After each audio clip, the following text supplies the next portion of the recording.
talk to me real quick about your first acquisition. Why plumbing? I was a lender on the other side of the table, making loans from like 1 to 15 million. I heard it was a thing to go buy a business. And then you said toilets. Hearing that you could buy a business where like you work 8 to 4 and that's it, I just like didn't even realize that was a decision I was making by buying a plumbing business instead of a marine upholstery business. If you got the opportunity tomorrow for a $1.5 million, oh God, turf business to add onto your plumbing company, and they were selling it to you at a 3x multiple of 600, are you in? I am so not into that.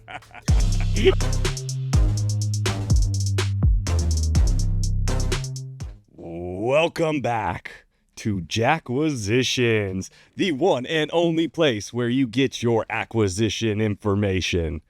Sorry, guys, I'm just messing around with the intro. But today I have an awesome episode lined up. We have Peter De Baptiste. Did I butcher that? That was pretty close. Most people get the first name right, at least. Yeah, I did the old switcheroo here. Peter is the owner and recent acquirer a few years back of Joe Cole Plumbing down in Florida. How are you doing today, Peter? Doing good, man. Excited to be here with a legend of scrappy acquisitions. We just are finishing the best April we've ever had. 55% year over year organic growth. Really just a huge thanks to Service Scalers for being our marketing partner in that. A ton of that growth came from both paid and organic SEO efforts. We did a ton of work on our SEO with Service Scalers, really strategizing and working on that about a year and a half ago. And the results have been creeping up over the past about year, really started to go crazy over the last few months as we're starting to see multiple 6 figures of revenue attributed to our website. And that's from their work on our SEO. On top of that, the management of paid has just been absolutely huge. Year to date, we're up 30-something%. April alone was 55, and we're just super grateful for Service Scalers in that partnership. So if you want to learn more about how they helped us, make sure you check out servicescalers.com. You called me a few weeks ago, and that's why I was like, I have to get him on the podcast, because we were talking about you and your plans in the near future to acquire another business. Why do you like pain so much? It's just fun. It's like the ultimate challenge. Coming into an industry you know nothing about and figuring it out. It's just, I don't know. It's pretty awesome. It's a big challenge, and there's obviously like the financial opportunity behind it, but I just also kind of like doing it. I was going to say, like, there is a financial aspect there of owning a secondary vertical, right? And so when we were discussing it, you were saying, hey, I'm in plumbing. I'm doing well in plumbing, but, you know, I see this HVAC over here and it looks juicy. Why are you looking currently to purchase an HVAC business? Well, I've been looking. So I bought the business coming up on 3 years ago. I've kind of been looking since I started, but a little bit more aggressively now that I feel like we're kind of well equipped to add another business in, in terms of our office running well. But in my eyes, like, I'd be happy to find another plumbing company. But in my eyes, like, kind of the perfect acquisition is to bring on another trade. And I don't want to start from scratch if I don't have to. So, go find an HVAC shop that's got, 6 trucks on the road and enough spin where, the phones ring every day and you don't have to go and chase that from scratch and hire, if you started from ground zero, you got one guy on the road and he's doing everything and you're trying to make sure he gets his hours and trying to make sure you're drumming up business. So I like the idea of buying something existing and putting them together, and that be the way that we branch into a new trade. But I'm also looking at, I'd love, another plumbing company as well. We got plenty of runway left in plumbing. Yeah, no, that's definitely, so we had a very unique experience, is that we started like from ground up, and then we ran that for 3 months, and then we bought a large plumbing company to tuck in, because you're right, it takes a really unique individual who can kind of self-manage, but also while they're doing that, they have to help build price book. And the startup game, when you're trying to start up a brand new vertical, can be super difficult. And then once you purchase a company, you realize, oh, this is also super difficult. But you're right. The phones are ringing day one. You're bringing in revenue at high rates or hopefully at higher rates. And it kind of is a launching pad to really get you moving. So talk to me real quick about your first acquisition. Why plumbing? Were you tied to this geographical region? Like, just how did it come about? So I grew up in South Florida. I lived down here. I bounced around a little bit during my college years, but this is home. I got a family now. And I knew I wanted to be in South Florida. And the whole buying a business thing kind of came about, I don't know, a couple of years before I actually did it. I had a childhood friend move back from California, and he said, "Hey, I'm going to do this thing called the Search Fund. I've been, meeting all these people. I'm going to go raise capital from a bunch of investors, and they're going to, pay me a salary to be a one-man private equity shop." And I was like, that sounds insane. What is that? Yeah. And then, I kind of got the download on it, and it really fit my background. So I started my career in banking. I did 4 years as like a lower middle market lender at a bank. So basically, like, once you get beyond the SBA, that was my world. So I was a lender on the other side of the table, making loans from like 1 to 15 million. And then I worked at a company called Delivery Dudes, ended up running it as president. And I was there for 6 or 7 years. So really got, we grew the business from like 25 employees to 125. We had 1,000 independent contractor drivers, like Uber drivers. So it really went from like small business to medium business during that time. And really just kind of had my, felt good about or at least good enough about understanding the finance side of it and good enough about being able to manage people. So I heard it was a thing to go buy a business, and then I ended up doing it. And then you said toilets. Yeah. I'm going home services. Like, well, why toilets? So I was looking in South Florida. So it was a small geography. So I had to be, wide on industry. But was it always home service though, at least? No, it started off as like really wide. It was basically like everything but restaurants. Was kind of like how you start. And then, I gravitated towards home services, or more broadly, like guys and trucks businesses. I got pretty close to buying a mulch blowing company. So they basically operated like a small fleet they're like the size of garbage trucks, and they blast in like commercial quantities of mulch for like golf courses and HOAs, and they have a bunch of municipal contracts. It's a really, really interesting business, and it'd be a great lifestyle business. So I got pretty close on that one. And then I just, I looked at a handful like fencing, roofing, plumbing, HVAC, electrical, all sort of like trades businesses. And so I wasn't targeting plumbing, but I'm glad I found it. I really love it. It's a lot of fun. I learn something new every day, and it's just kind of a cool space to be in.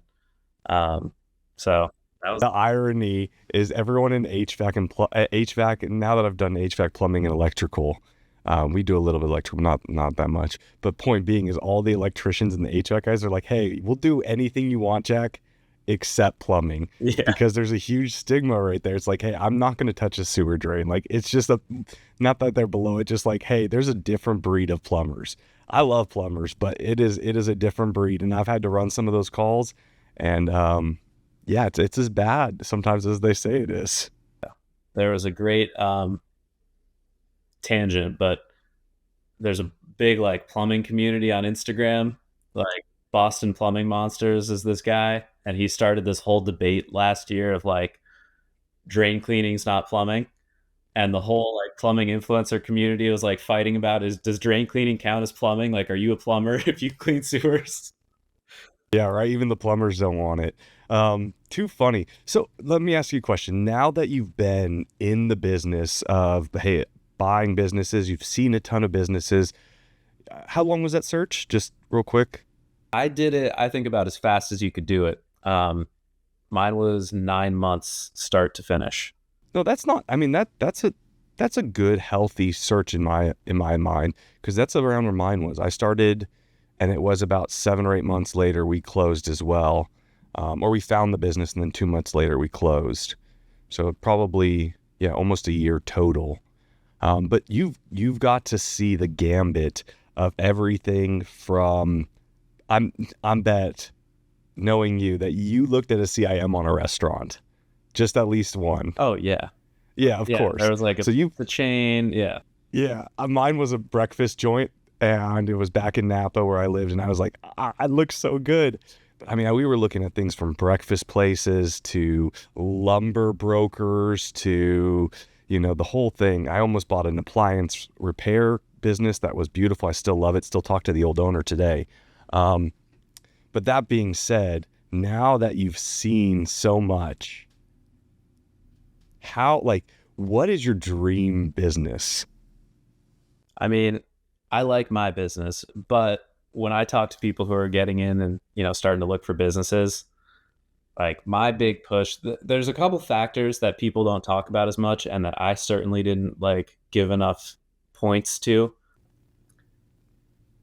And so my overall, I love pushing people to what I would call the tier 2 or tier 3 home services businesses. Fencing and roofing were at one point in that bucket, but now they're getting gobbled up by private equity. So all of a sudden, fencing, which started off as a not very hot industry, is now kind of a hot industry. But an example that, that I gave to somebody is I got AstroTurf put in on my lawn, and it was so unsophisticated, getting quotes and getting people to answer the phone and getting them, people showed up and then spent an hour and a half with me and then never sent me a quote, even when I followed up. So the competition, the bar is still really low. You're not dealing with sophisticated people. And I got my turf done, and who isn't happy after getting AstroTurf looks perfect every time it's finished. It looks flawless. Every customer ends up happy. So that dynamic was one that I didn't really think about. Was are you dealing with upset people all day, or are you dealing with happy people? Right? It's dentists are the number one suicide profession because everybody's miserable going to the dentist.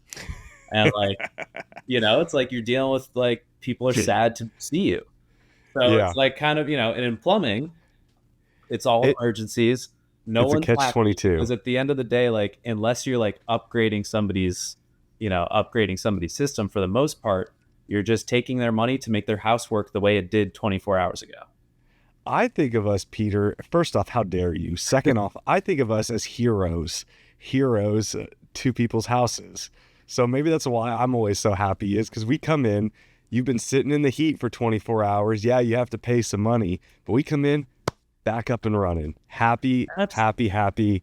But yes, you're right. We're like the grim reapers of household appliances or household fixtures.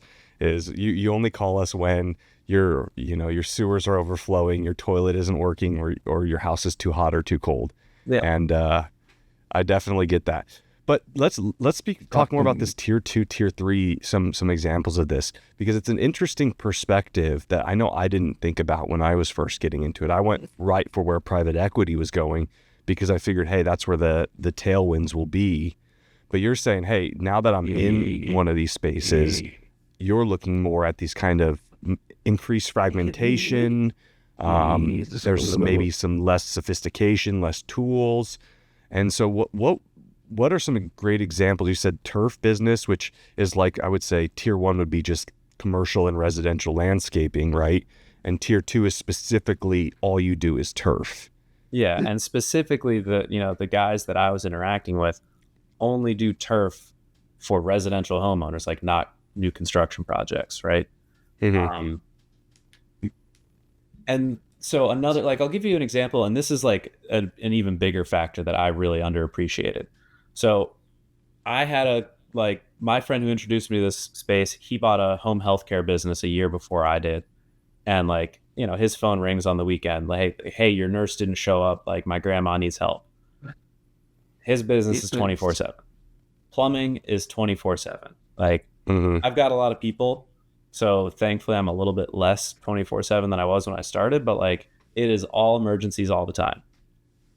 And then a year after me, a third friend of ours bought a marine canvas business. So he makes like T-tops and reupholsters cushions for boats.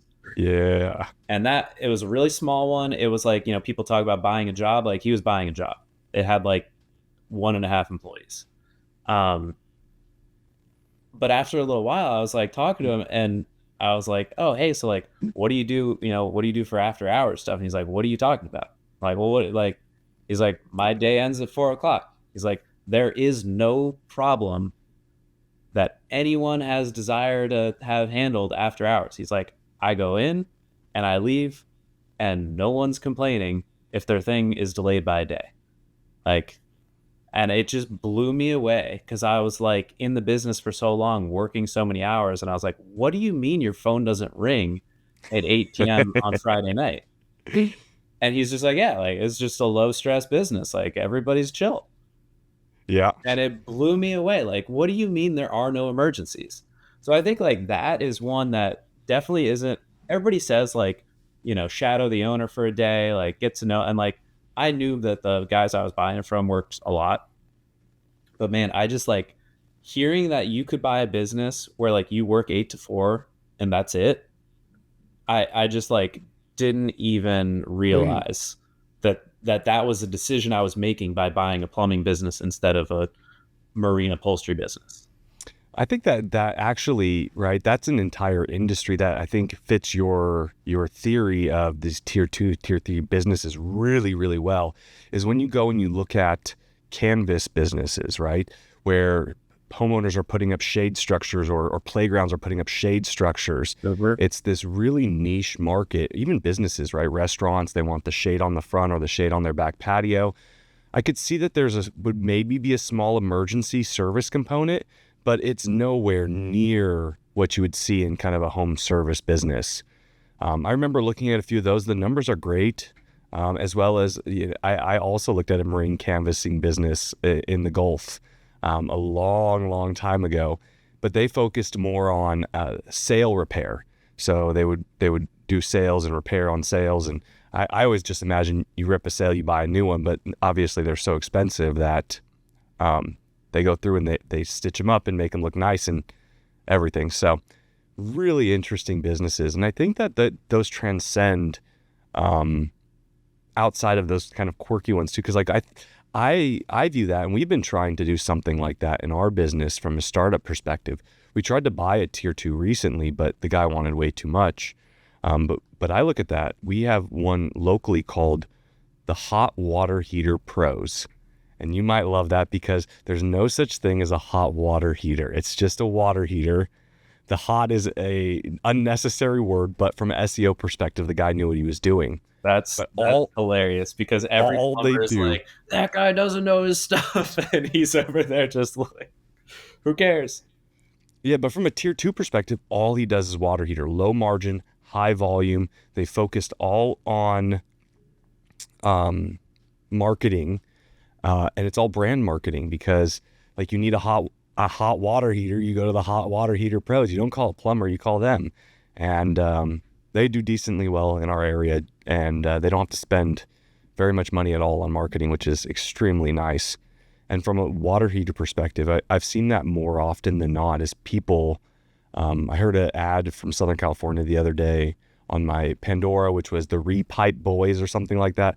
All they do is that, like, it feels like the industry, these tier 2s are like they're segmenting out basements or hot water heaters, or now I'm going to say it and get in trouble, or repipes, or just like this single industry or single SKU, if you will, and turning it into like their only business, and it's only the high value tickets. Yeah, there's a guy by us who does pretty much exclusively tunneling, like sewer replacement by tunneling, and he does it himself. There's like a plumbing company, but a lot of what he does is like subbed out from other plumbing shops, to the point where he like got rid of the name plumbing on all of his trucks, and now it just says tunneling.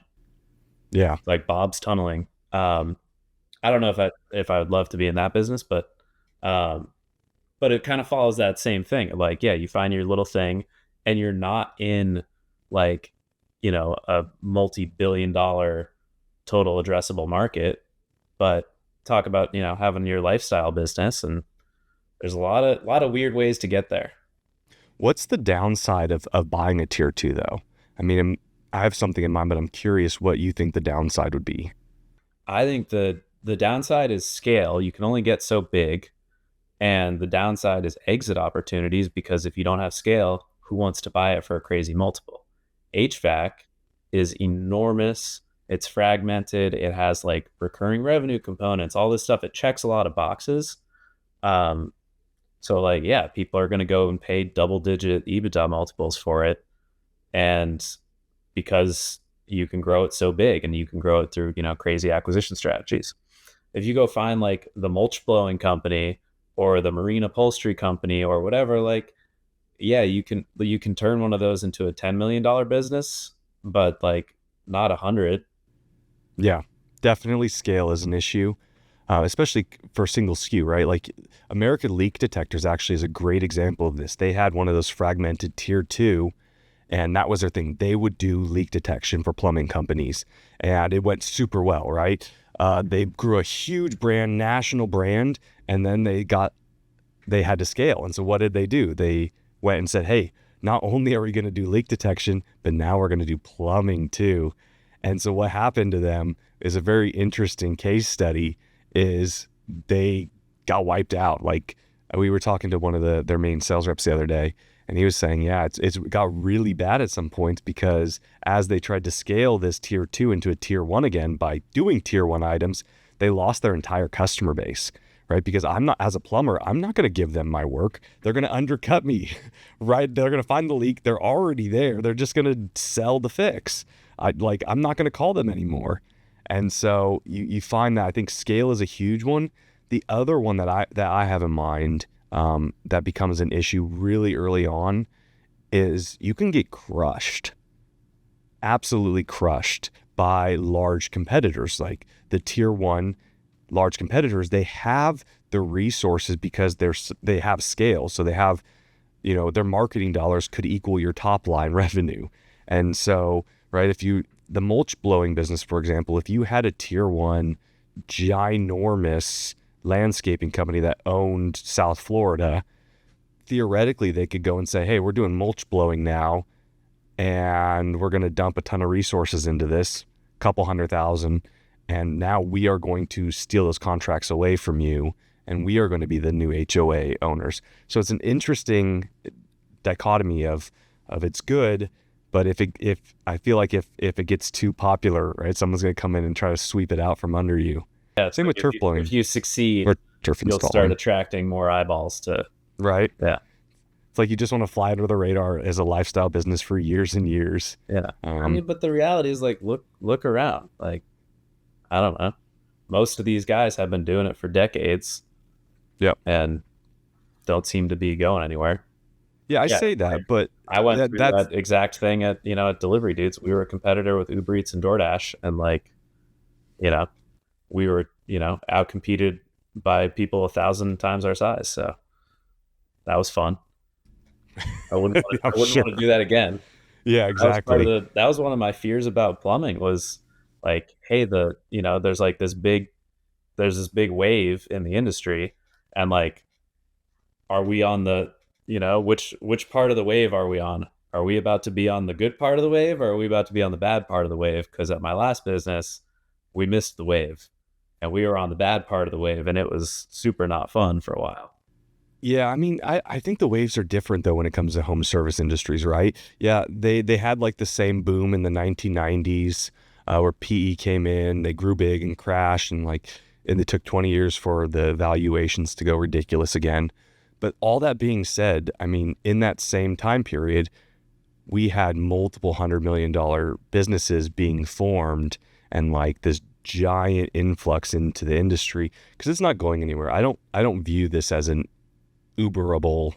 I think you were talking about that. I was speaking with you offline about it. Just, it's so hard, and Uber barely made it, right? That was somebody else. So that was a very That was a great comment. Oh, was that Uzi? Yeah, he was like, Okay. anytime somebody Yeah, talks yeah, yeah. about being the Uber of X, he's like, Uber was the Uber of Uber, and they barely made it. They barely made it. Not to mention, not high skilled labor.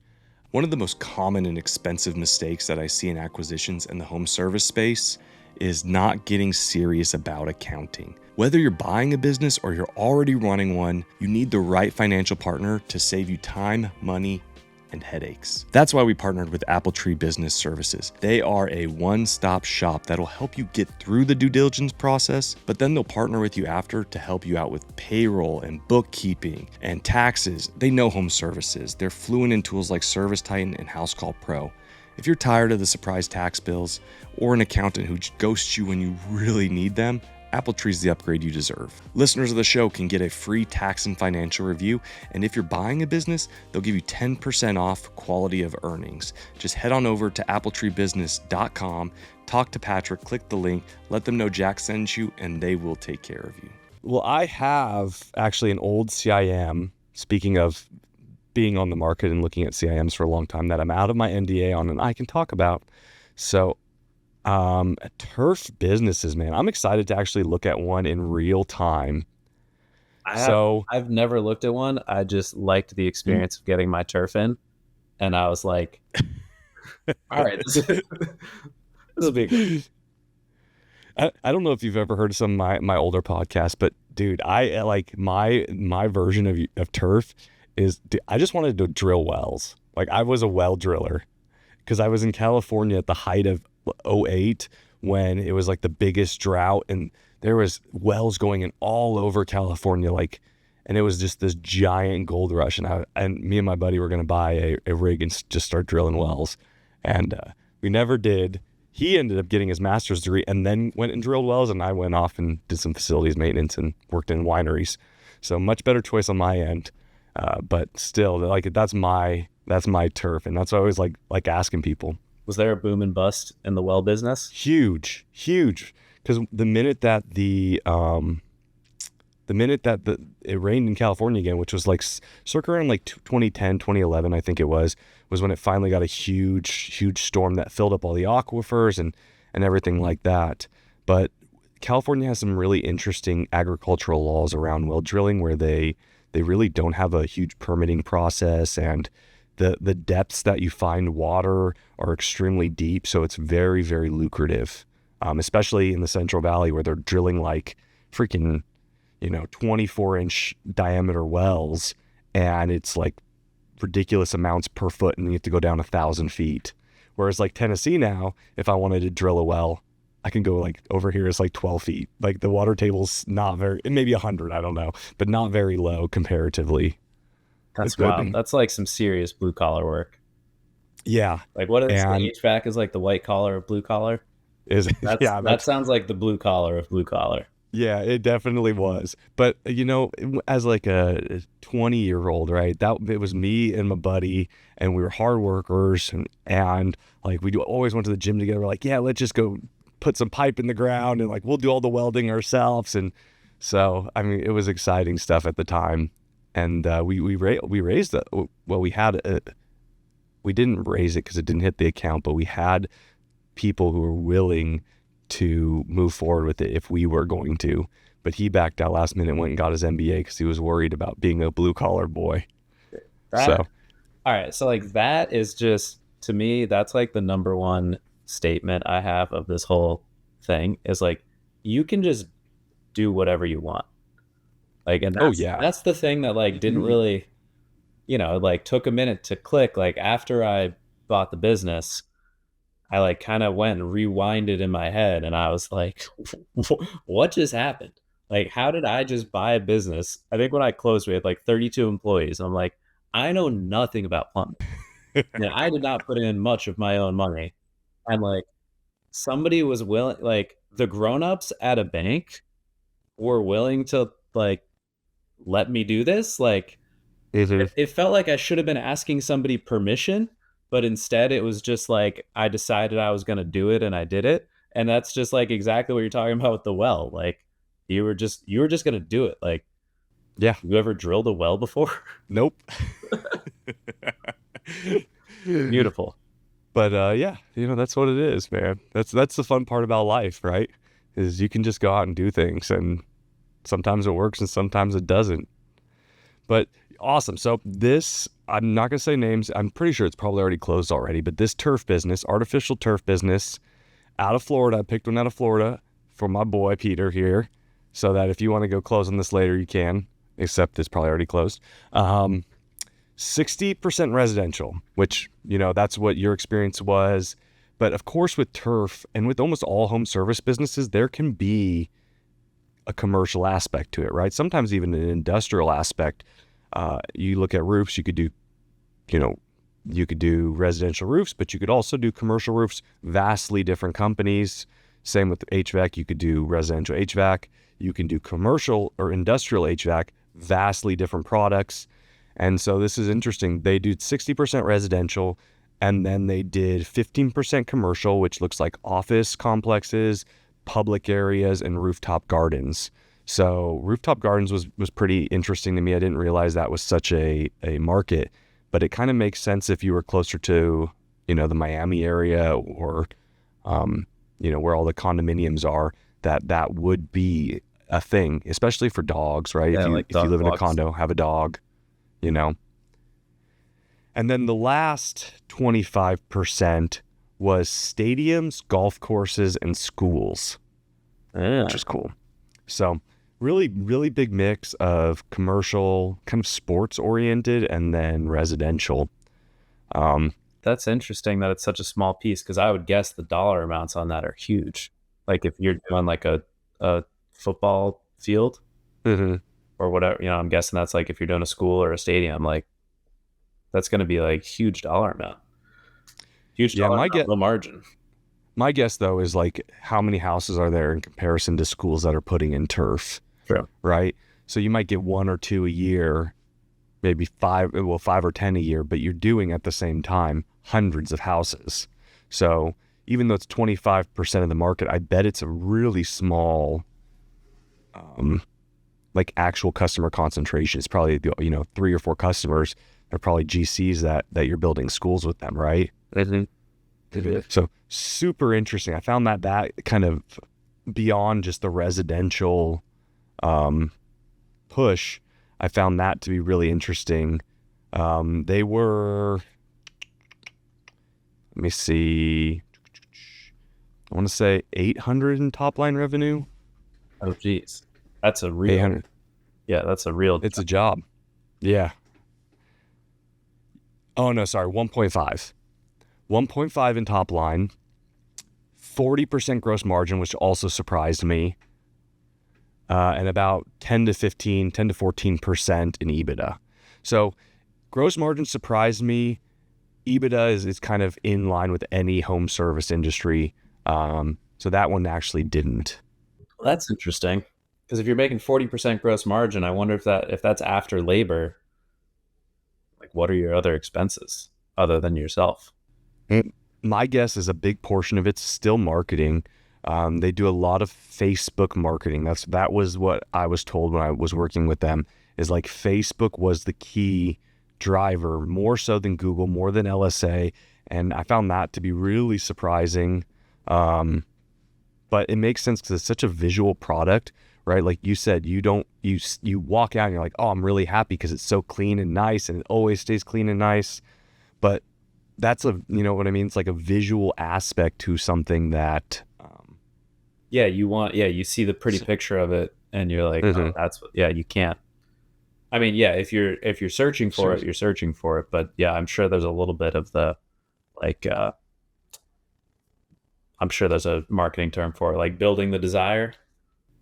But yeah, I mean, that's 1.5 million is, scary territory. I don't think you're going to find too many that are bigger than that at the same time.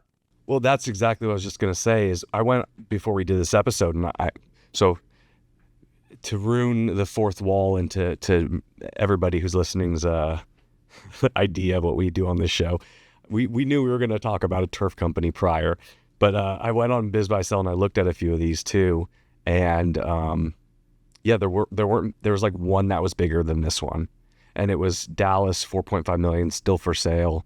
But the rest were all like a million. And that seems to be for these like tier 2, tier 3 businesses, really where they kind of cap out. Cool. So interesting. Let me see. The other thing I found interesting in this is, I mean, in terms of like labor and just the entirety, it's all the same as HVAC. So it's so confusing to me that how similar it can be in terms of like, right, top line at 1.5, labor is the same percentage. I think they get hit pretty hard on their COGS with material though. Yeah. Because every job is a heavy material load. And then I'm sure there's some excavation and drains and quite a bit there too. Yeah, there's definitely all these businesses fall into these same like size buckets. Like, there's just a ton of them. Like this 1.5 million size is one size bucket. The like can't break 3 million is the other bucket. And then like sometimes you get, you know, a little bit bigger than that. But I feel like those are like the big thresholds. Because like you can run the $1.5 million business with you kind of being the only person. Like you're the center of the universe. You at that size, like you can still do the books. You can quote every job. You can manage every, you know, call gone wrong, all that stuff. The difference with the turf kind of thing is you're probably not dealing with at 1.5 million. I don't know. We got to do some math here, but like, I'm guessing that's probably like you're running like 2 crews or something. Like you're probably doing like 2 installs a day. So it's not like you're dealing with a field of service techs and each one's hitting all these different jobs. I'm guessing your day's like kind of steady and predictable. Like you wake up, you set up job number 1, you got a lead guy on job number 2, and you're quoting 3 jobs in between, and then you go check in the afternoon and make sure the customer's happy. Exactly. I'm That's what I was going to ask you. How long did yours take, and how big was it? What was it? How long did your specific job take? Can you talk a little bit about the one that you got for your house? How many people were there? Did they show up in branded trucks? Like, that's what I'm curious about, because I bet much like, you know how like roofing, most roofing companies, they don't have their own installers. Like anyone who's installing your roof doesn't work for the company. It is a different subcontracted crew, and they usually have a project manager who stands on site and manages. So I'm curious, I bet they would, I mean, I could see something running similar in this industry, but then if it was like landscaping, I could also see them just being W2 employees. So I'm not 100%. My project what was your experience? We did like a little, we did like half of our backyard. I'm trying to think of the square footage, but like it was small. It was like, I think it was less than 1,000 square feet.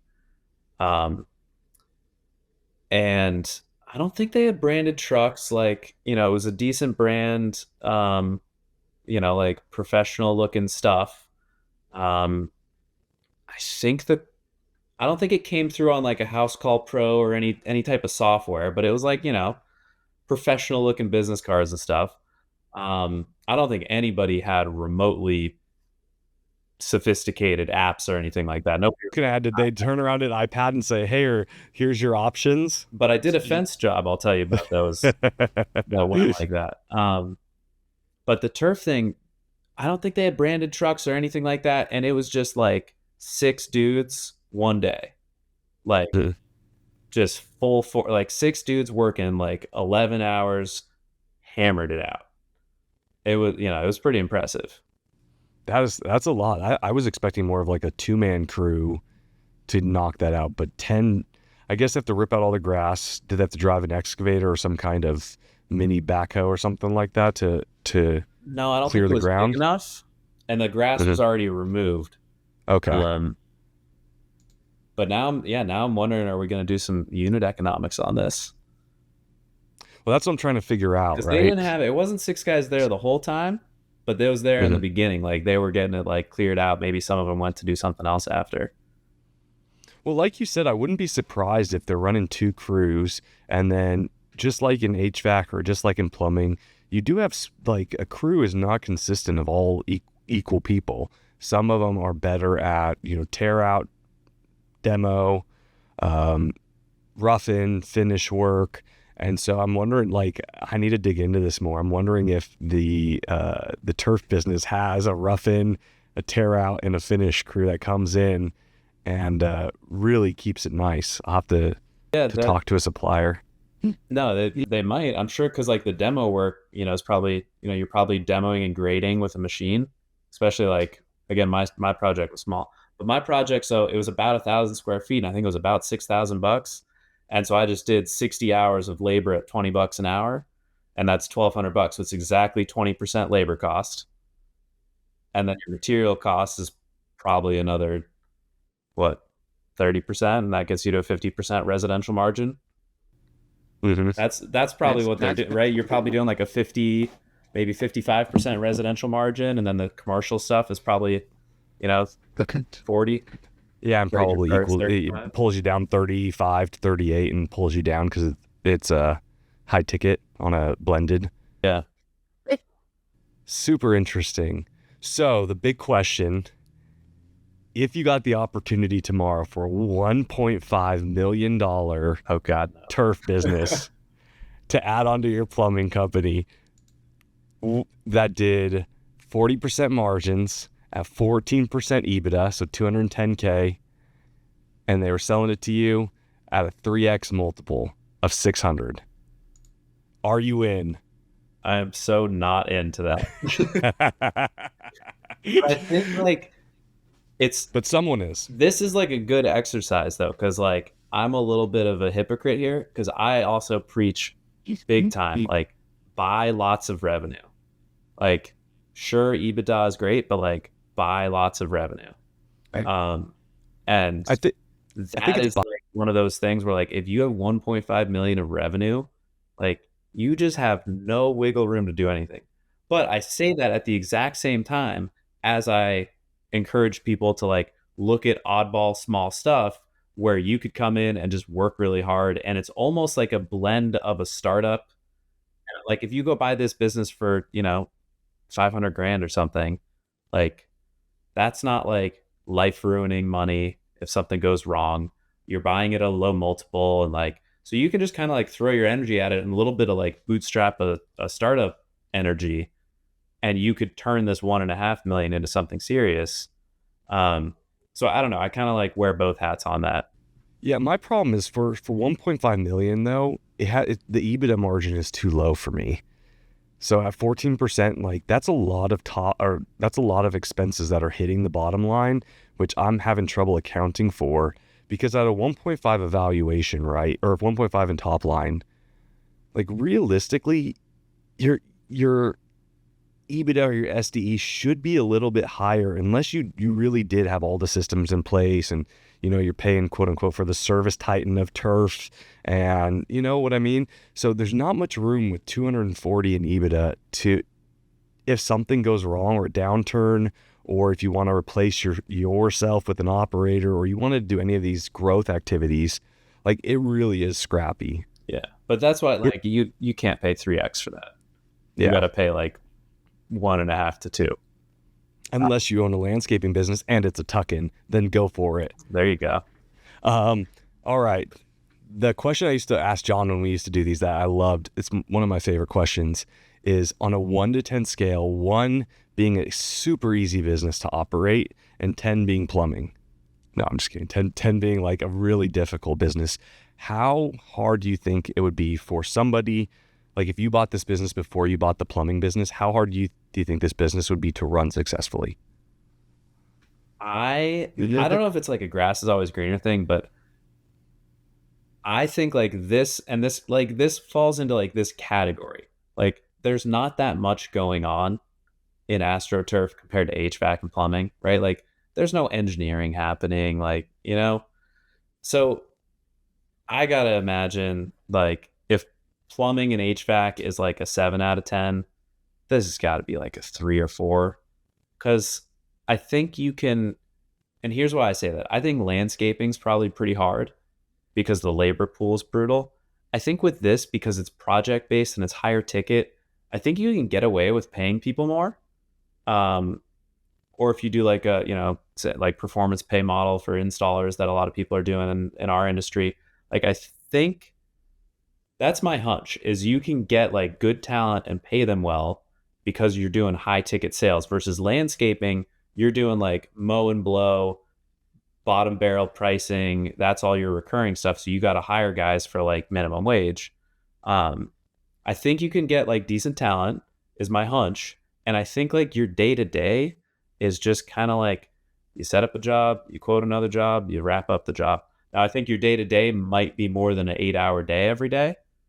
That part might be different than the canvas business. I'm guessing you're working like 6:30 to 5:30 every day.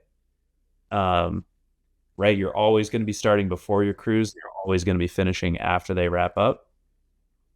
But it just doesn't seem like there's that much complexity to it. Yeah, I put it at medium competition, right? Not very hard competition, but I don't think it's the easiest of competition. I think that there is some competition from hardscape companies or landscape companies that do this.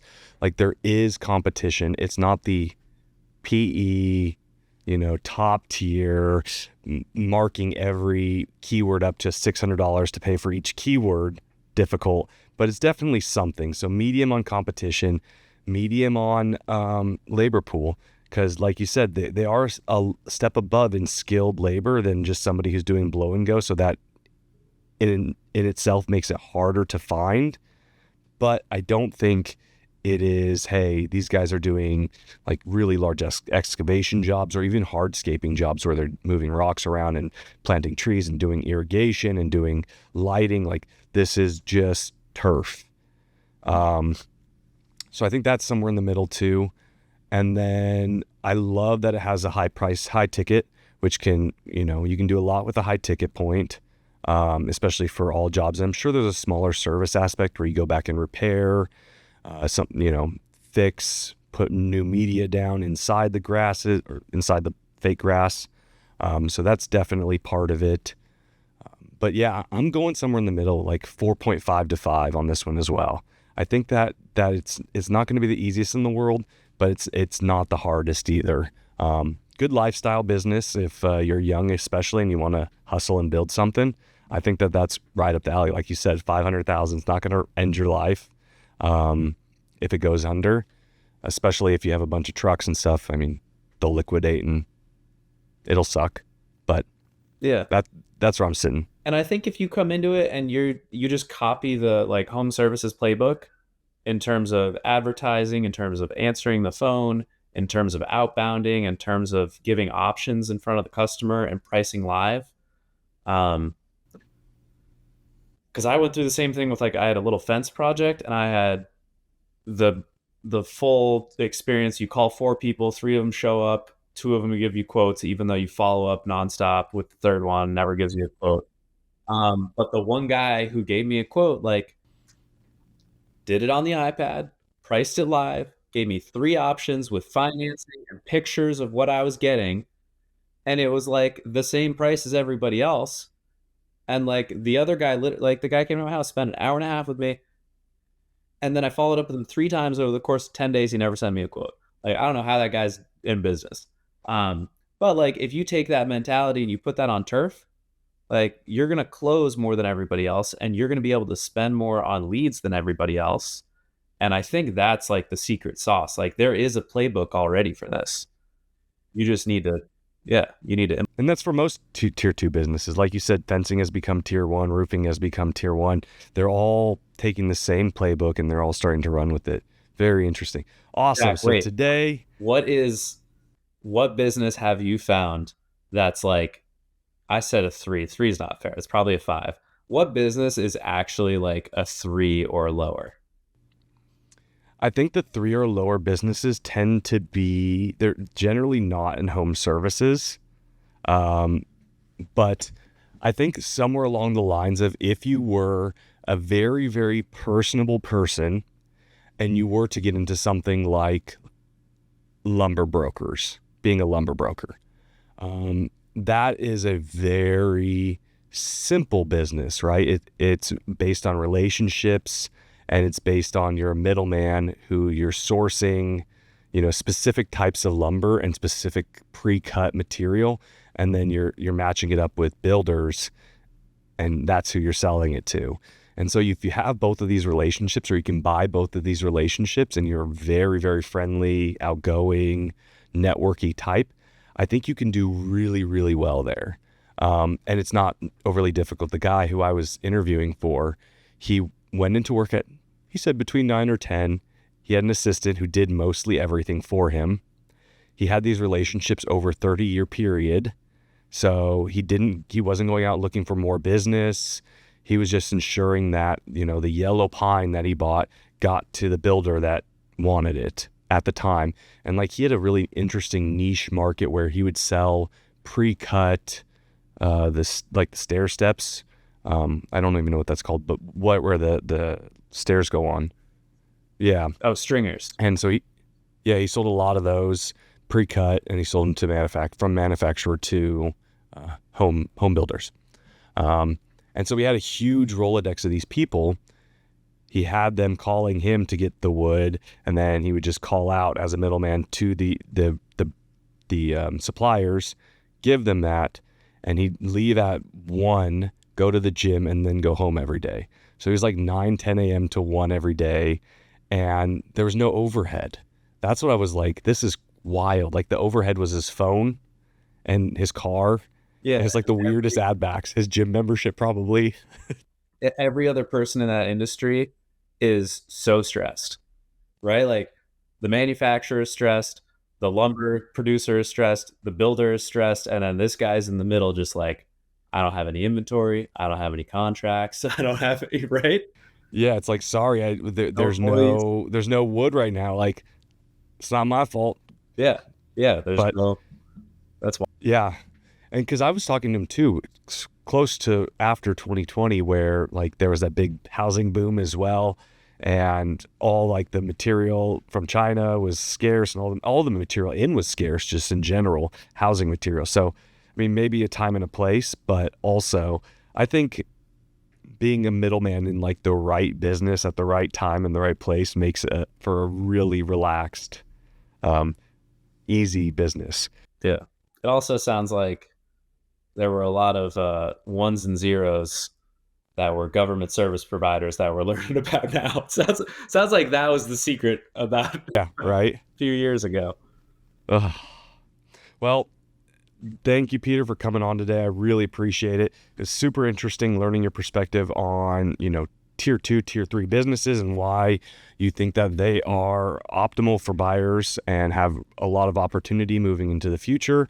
And awesome breakdown of a turf business.